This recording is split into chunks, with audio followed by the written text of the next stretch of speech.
Foam cannons are useless. If you spend enough time online in the detailing world, you've probably heard that statement before, am I right? Some people say that snow foam does absolutely nothing, that it's just for Instagram or TikTok, just for YouTube views, and that all this foam is completely pointless. But is that actually true? Today, I'm going to explain what foam cannons and snow foams are really designed to do, why so many people misunderstand the pre-wash stage, and whether using a foam cannon can genuinely help reduce the chances of scratching or marring your paint during a wash. And by the way, if you're looking for some great snow foams and car shampoos to try, I'll drop some links of my favorite recommended soaps in the description under the video. And here's the important part. A foam cannon is not designed to magically, touchlessly clean your entire vehicle.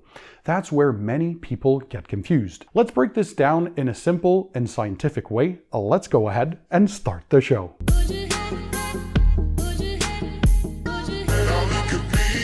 So what's up, guys? Welcome to another episode of Pan the Organizer. Let's dig right into it. The biggest misconception is that people think a foam cannon is supposed to completely clean the vehicle on its own.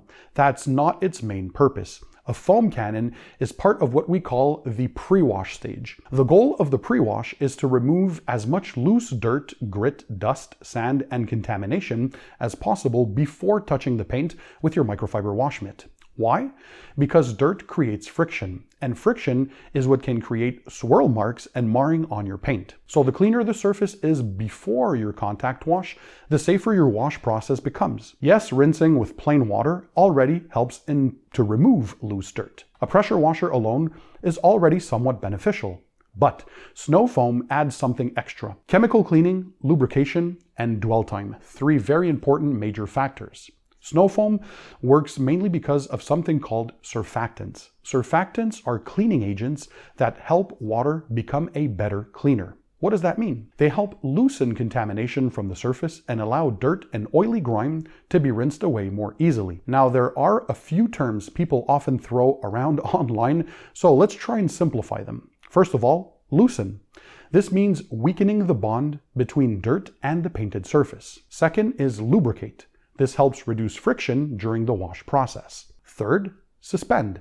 This means helping keep loosened dirt dispersed in the cleaning solution so it can rinse away instead of immediately reattaching itself to the paint. Fourth, emulsify. This mostly applies to oily grime and traffic film. The surfactants help break oily contamination into tiny particles that can mix with water and rinse away more easily. Now, there's something very important. The foam itself, guys, is not the cleaner. The chemistry is what does the actual cleaning. Foam is mainly the delivery system that helps the cleaning agents dwell on the surface for longer. That means sticking or clinging on that surface and allowing them to do their job. Now, another thing many people don't realize is that not all snow foams are designed for the same purpose. There are actually different types of snow foams or soaps depending on the kind of contamination you're trying to remove. First, you have your maintenance snow foams, often referred to as pH neutral or pH balanced soaps. Now, technically speaking, a truly neutral pH is exactly 7.0, but in the detailing world, when people talk about pH neutral snow foams, they usually mean soaps that are roughly in the pH 7 to 9 range once diluted and ready to use. These are your maintenance washes. They're designed for regular use and are generally safe on waxes, sealants, and ceramic coatings. They won't degrade them. Their main goal is gentle cleaning, lubrication, and safely removing light dirt and grime without weakening your existing protection. And many of these can also be used in your wash bucket for the contact wash stage, so dual purpose. Then you have your alkaline snow foams. Now, technically speaking, anything above pH 7 is alkaline. But in the detailing world, once again, stronger alkaline pre-wash snow foams are typically in the pH 10 to pH 13 range. These are stronger cleaners designed to target organic contamination like oils, grease, bug splatter or bug guts, road film, traffic film, and heavier grime. These are excellent when the vehicle is especially dirty during deeper cleaning washes. And finally, you have your acidic snow foams.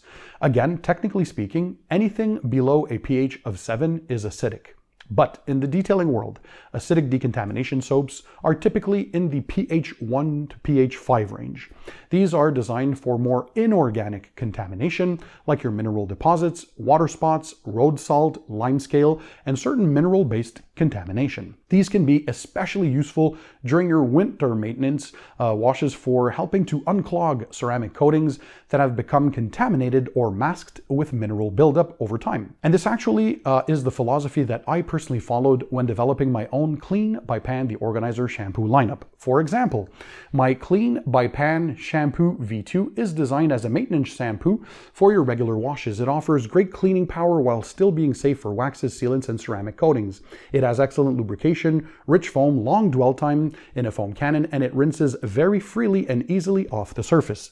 Then, for deeper cleaning washes, my Clean by Pan Decon shampoo is your alkaline formula designed to help tackle heavier organic contamination like road film, oily grime, bug splatter, and traffic film. And for mineral-based contamination, especially after winter driving or hard water exposure, my Clean by Pan Demineralizing shampoo is there to help break down mineral deposits, road salt contamination, and help restore clogged hydrophobic performance, especially from your ceramic coatings. And the nice thing is that all three can be used in a foam cannon during the pre-wash stage and in a bucket for the contact wash stage as well. So the idea isn't just to create soaps with thick foam for visual effect. I wanted them to have strong surfactant performance, great lubrication, proper dwell time, and easy rinsing characteristics, and an overall great washing experience. And if you want to check them out, I'll leave links in the description under the video.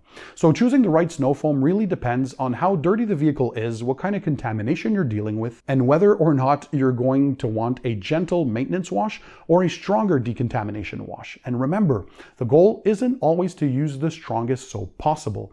It's to use the least aggressive chemistry necessary to safely clean your vehicle. Now, another common question people ask is, why not just rinse the vehicle with water, Pan? And honestly, water alone already does a good job removing loose dirt. A pressure washer alone is already beneficial, to be honest. But water pressure is mostly mechanical cleaning. Snow foam adds chemical cleaning and lubrication.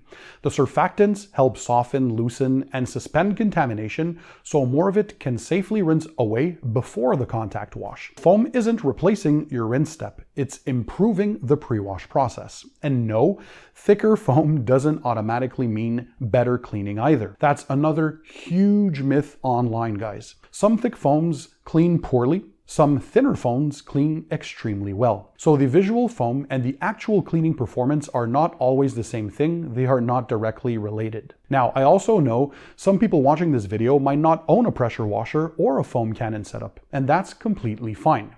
You can still get many of the benefits of the pre-wash stage by using a foam gun attached to a regular garden hose. Now, yes, a foam gun connected to a hose will usually produce less foam and less shaving cream-like texture compared to a pressure washer and foam cannon setup. But remember, the goal isn't just visual foam. The important part is still applying the cleaning chemistry to the surface during the pre-wash stage.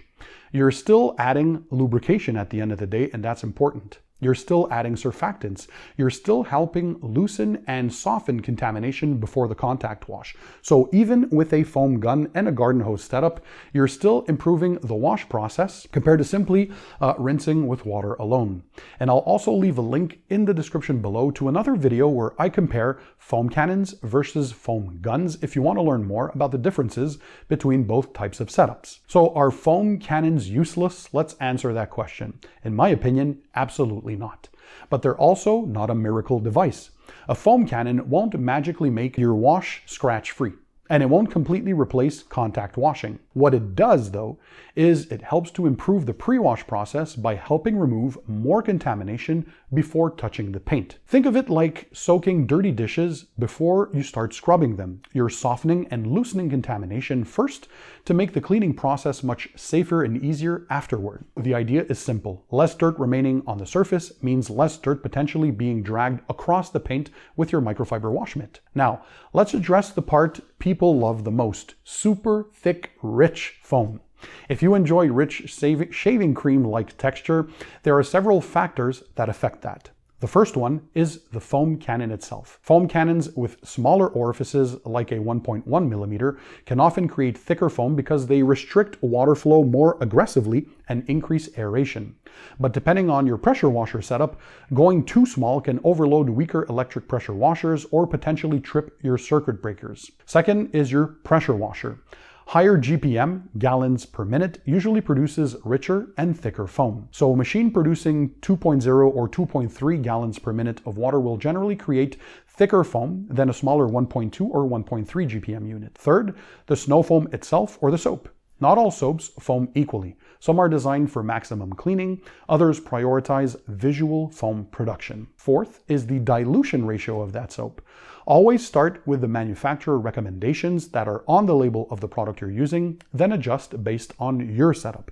Sometimes adding slightly more product improves foam thickness dramatically. And finally, water quality. What is that, Pan? Well, softer or deionized water typically creates much richer foam than hard tap water. Hard water minerals interfere with sud production. So that's why many professional setups used filtered or deionized water to produce incredibly thick foam and richer suds. Are foam cannons useless? Again, in my opinion, no. But they're definitely misunderstood. A foam cannon is not designed to replace contact washing. It's designed to improve safety and effectiveness of the pre-wash stage. It helps loosen contamination, adds lubrication, helps suspend dirt, and allows more grime to be rinsed away before touching the paint. That means less friction and potentially less wash-induced marring over time. And honestly, even beyond the science, foam cannons make the wash process more enjoyable. Yeah, it looks cool, awesome, and is so fun to use as well. And if a tool helps you enjoy properly washing and caring for your vehicle more often, that's already a big win in my book. Let me know in the comments below, do you think foam cannons are essential or are they overrated? And if you want to learn more about safely washing, protecting, and maintaining your vehicle, make sure to check out other detailing tutorials right here on the Pan the Organizer channel. And if you want to know which car shampoos are actually worth buying, I also made a complete tier list ranking of the best car shampoos on the market, so click the link in the description below to go and watch that video next. I'll also leave links in the description below to some of my recommended snow foams and car shampoos featured throughout this video. If you enjoyed the video and found it super helpful, smash the thumbs up button or the like button, click the subscribe button, and also turn on the notifications so you never miss my future uploads. Thanks for being there, thanks for watching, and in the meantime, don't forget, keep it tight, keep it clean, and I'll see you on the next one.